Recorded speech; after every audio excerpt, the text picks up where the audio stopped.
ito yung daan tapos papunta dito sa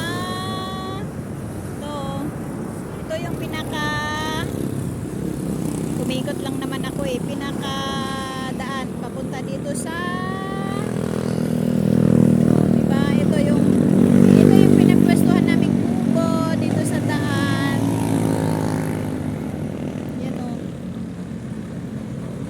San Ildefonso, dito po kami sa may kubo. Ito yung pinaka-pwesto ng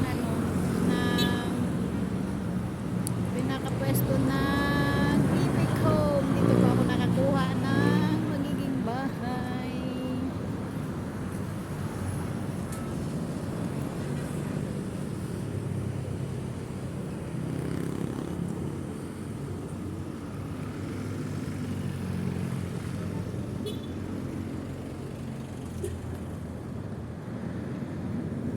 Hindi pa po siya masyado. Dito pa lang po ako sa entrance. Ang taas diba? Ito yung pinaka daan. Tapos sa sobrang laki yun. Makikita mo. Ang laki. Yun nakita ninyo yung ano na yun. Diba? Ang lawak. Kaya pag natira ka dito,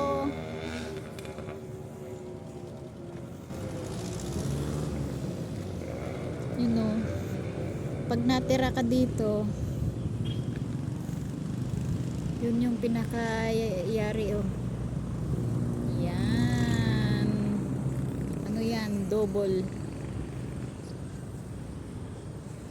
Yan. Layo, diba? Sobrang layo.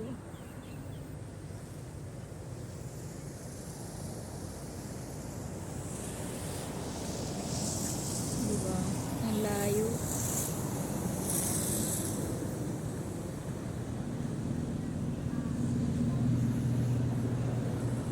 Ganyan ka diba hindi ka naman talaga babahain dito kasi sobrang taas niya sa may karsada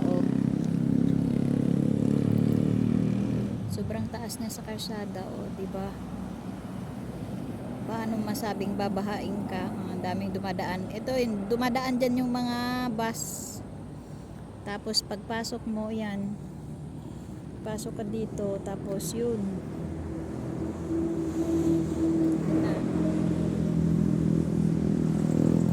napunta na kami doon kanina sa loob. Dami naming napuntahan doon sa mga model house. Nakakita kami doon ng mga bahay na isasama ko rin sa post,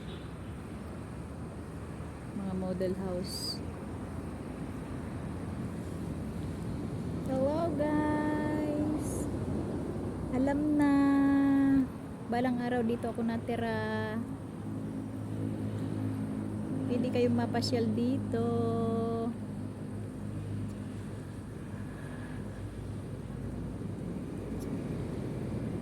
Dinedevelop pa lang siya, kaya kailangan mag-reserve na.